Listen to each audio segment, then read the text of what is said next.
Hey, good afternoon, everybody. It is June 4th, 2024. We are in the Old Testament. We're going to start the book of Hosea today.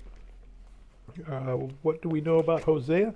Well, not a lot. He's one of the 12 minor prophets. We read Jonah and Obadiah, Joel. Now, why are they minor prophets? It doesn't mean that they're less important. It just means they didn't write a lot. They tended to be a little more focused than we saw Isaiah. His prophecy, which was 50 chapters long and was just grand in scale and epic. The minor prophets tend to pick on one or two things, and they're usually not that long. Hosea is a little bit longer than most. Of these 12 minor prophets, Hosea and Amos are the only two that went to Israel, the northern kingdom of Israel, and prophesied. The rest stayed in Judah. And of the two, Hosea is the only one who was born in the northern kingdom. So, little interesting facts with Hosea. He's one of the harder books in the Old Testament to understand. We don't quite have fragments, or we don't quite know how they go together sometimes. He tends to change his tense back and forth. We're not sure who he's talking to sometimes, probably because it was really, he's writing in a Samaritan style that just didn't come south with him when he came to Judah. But basically what he's talking about is God's relationship with Israel, and Israel being adulterous. We see that as a common theme when God is talking about Israel and adultery, that they've chased after other people. That idea of Israel being the bride of God. And in this case, God tells Hosea, this is what I want you to do. I want you to go find an adulterous woman, and I want you to marry her, and you're going to have some children. First child is to be a male, and he'll be yours, and you could name him Jezreel, which kind of implies the valley of Jezreel, where Jehu started this whole chain of kings of Israel, where they would essentially assassinate each other, and then the next one would assassinate this one, and they would. So this is kind of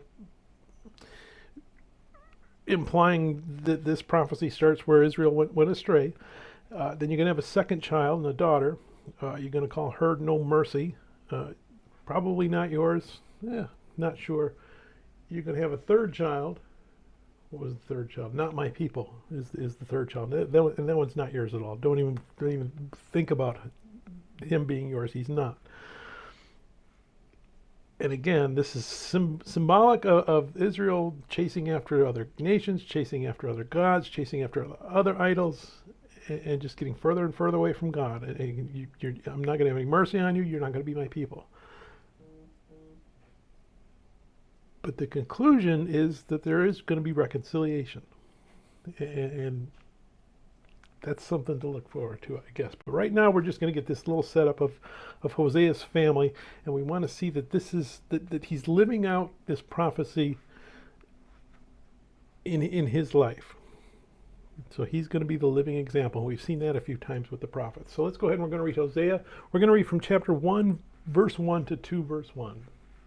The word of the Lord that came to Hosea, the son of Beri, in the days of Uzziah, Jotham, Ahaz, and Hezekiah, kings of Judah, and in the days of Jeroboam, the son of Joash, king of Israel.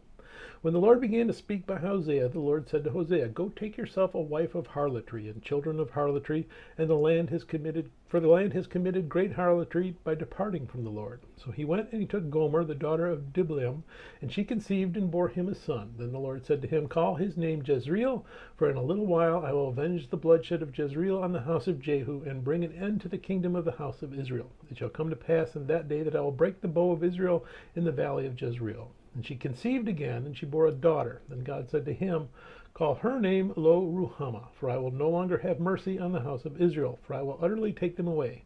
Yet I will have mercy on the house of Judah. I will save them by the Lord their God, and will not save them by bow, nor by sword or battle, by horses or horsemen. Now when she had weaned Lo Ruhamah, she conceived and bore a son. Then God said, Call his name Lo Ami, for you are not my people, and I will not be your God. Yet the number of the children of Israel shall be as the sand of the sea, which cannot be measured or numbered. And it shall come to pass in the place where it was said to them, You are not my people, or it shall be said to them, You are the sons of the living God.